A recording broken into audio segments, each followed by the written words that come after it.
अखिलेश यादव ने राष्ट्रीय कार्यकारिणी में सियासी समीकरण साधने का काम किया है। निगम चुनाव से पहले एक बड़ी चाल चली। सपा की राष्ट्रीय कार्यकारिणी के ऐलान के बाद से ये साफ हो गया है कि पार्टी पिछड़ों, दलितों और मुस्लिमों के ही समीकरणों पर राजनीति करेगी।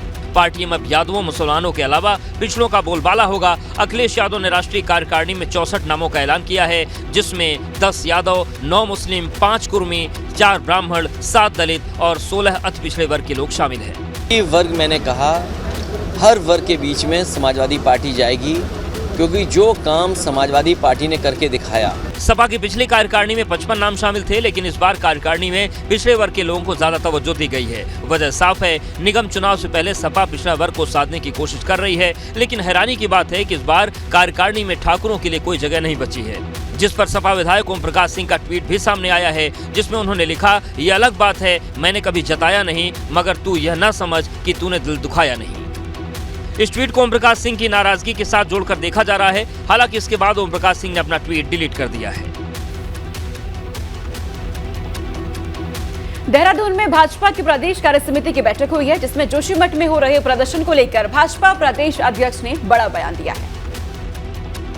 प्रदेश कार्य समिति की बैठक के दूसरे दिन में केंद्र और राज्य सरकार की योजनाओं पर चर्चा हुई और कैसे समाज के अंतिम व्यक्ति तक इनका लाभ पहुंचाया जाएगा, इस पर मंथन किया गया। साथ ही सरकार के मंत्रियों के कामकाज की समीक्षा की गई। कार्य समिति की बैठक में जोशीमठ और चारधाम यात्रा पर बात हुई, जिस पर मुख्यमंत्री पुष्कर सिंह धामी ने कहा कि चारधाम यात्रा निर्धारित समय पर ही चलेगी। संकल्प लिया गया है कि हम चारधाम यात्रा को पूर्व की भांति, जैसे पिछले वर्ष एक रिकॉर्ड के रूप में हमारी चारधाम यात्रा चली थी और एक रिकॉर्ड बना था। वह इस कार्य समिति की बैठक में भाजपा प्रदेश अध्यक्ष महेंद्र भट्ट ने जोशीमठ में हो रहे प्रदर्शन पर बड़ा बयान दिया। महेंद्र भट्ट ने दावा किया कि उनके पास ऐसी रिपोर्ट है कि जोशीमठ में जो आंदोलन कर रहे हैं उनमें वामपंथी दल आईसा की भूमिका है। सरकार प्रत्येक प्रभावित व्यक्ति को उसकी मदद करने के लिए कटिबद्ध है, उनकी समस्याएं सुन रही है, और क्योंकि सीमावर्ती क्षेत्र है। वहीं देहरादून में जोशीमठ को लेकर हाई पावर कमेटी की बैठक हुई, जिसमें विस्थापन, पुनर्वास और मुआवजे को लेकर प्लान तैयार किया गया। उत्तराखंड में कहीं बारिश तो कहीं बर्फबारी हो रही है। बर्फबारी के बाद जनजीवन पूरी तरह से अस्त व्यस्त हो चुका है। पहाड़ पर बर्फ की सफेद चादर बिछ चुकी है। आसमान के गिरते बर्फ के फाहे बाबा केदार का अभिषेक कर रहे हैं। तस्वीरें केदार नगरी की हैं, जहां पर 6 फीट तक बर्फ जमी है। रुद्रप्रयाग के ऊंचाई वाले इलाकों में बर्फबारी से पारा लुढ़क गया है। बर्फ ने सब कुछ अपने आगोश में ले लिया है।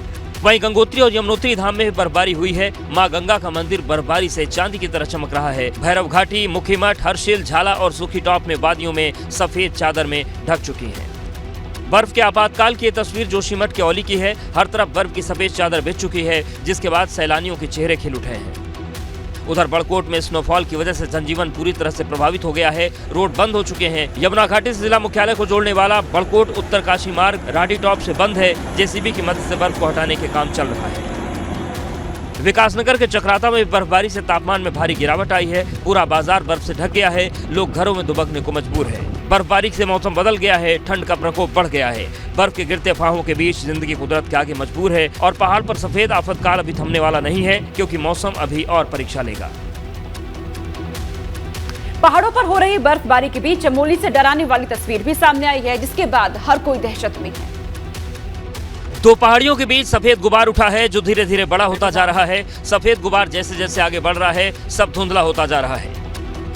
खौफनाक मंजर की ये तस्वीरें उत्तराखंड के चमोली की हैं, जहां कुंती नाले के पास भयानक एवलांच हुआ। तस्वीरों में आप साफ देख सकते हैं कैसे बर्फ का ये गुबार सिहरन पैदा कर रहा है।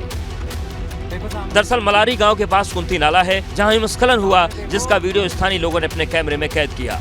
बताया जा रहा है कि सोमवार सुबह करीब 7:30 बजे ग्लेशियर का एक हिस्सा टूटा और पूरा का पूरा हिस्सा नीचे आ गया।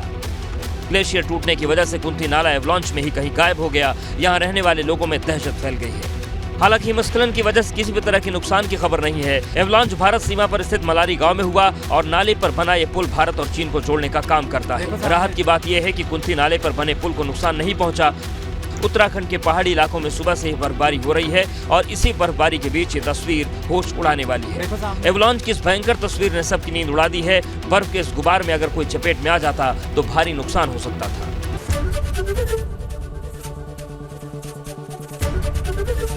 एबीपी गंगा, खबर आपकी, जुबान आपकी।